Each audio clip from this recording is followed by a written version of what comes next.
गणित में निपुणता का आशय। आज हम NCF-FS द्वारा बताए गए गणित में निपुणता का अर्थ और इसके विभिन्न पहलुओं पर उदाहरण सहित चर्चा करेंगे।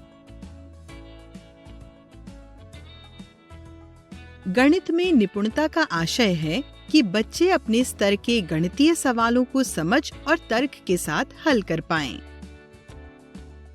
बुनियादी गणित में निपुणता के 5 महत्वपूर्ण पहलू हैं: अवधारणा की समझ, प्रक्रिया में प्रवाह, रणनीतिक दक्षता, तार्किक सोच और उत्पादक स्वभाव।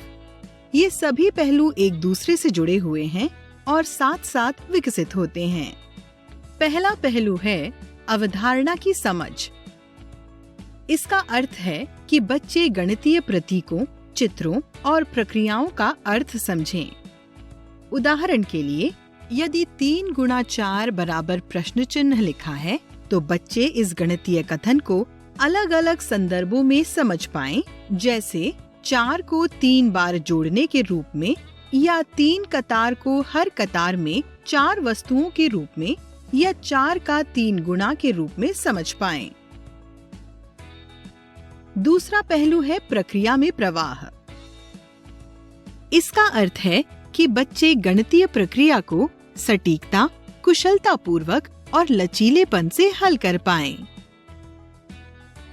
उदाहरण के लिए, 24/6 बराबर प्रश्न चिन्ह, इस सवाल को बच्चे जिस भी प्रक्रिया से हल करें, उसमें सटीकता, शुद्धता और कुशलता शामिल हो। यहाँ पर ये महत्वपूर्ण है कि बच्चे एक से अधिक सवाल हल करने के एक से अधिक प्रक्रियाओं या तरीकों को जानें। तीसरा पहलू है रणनीतिक दक्षता। इसका अर्थ है कि बच्चे गणितीय सवालों का निर्माण कर पाएं, व्यवहारिक समस्याओं को गणितीय रूप में निरूपित और हल कर पाएं। बच्चे यह भी जानते हों कि कौन सी रणनीति को कब और कहां उपयोग करना है। उदाहरण के लिए, एक टोकरी में 27 आम रखे हुए हैं। इन आमों को 3 बच्चों में बराबर बराबर बांटना है, तो बताइए प्रत्येक बच्चे को कितना आम मिलेगा? बच्चे इस सवाल को विजुअल और गणितीय रूप में निरूपित कर पाएं और इसे हल करने के लिए उपयुक्त तरीके का उपयोग कर पाएं। चौथा पहलू है तार्किक रूप से सोच पाएं, हल कर पाएं और अपने तर्क को बता पाएं।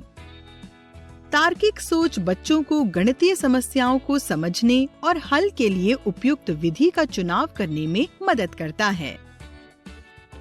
आखिरी पहलू है उत्पादक स्वभाव। इसका अर्थ है गणितीय समस्याओं पर कार्य करने में आत्मविश्वास और सहज महसूस करना। अर्थात बच्चे ये समझें कि गणित करने योग्य है और वे गणित कर सकते हैं। लेकिन क्या ये सभी पहलू एक के बाद एक सिखाया जाना चाहिए? नहीं, ये सभी पहलू एक दूसरे से जुड़े हुए हैं और साथ साथ विकसित होते हैं। यहाँ हमने गणित में निपुणता का आशय और इसके पहलुओं को उदाहरण सहित समझा। इसका उपयोग हम गणित की पाठ योजना को बनाने और शिक्षण कार्य में करें।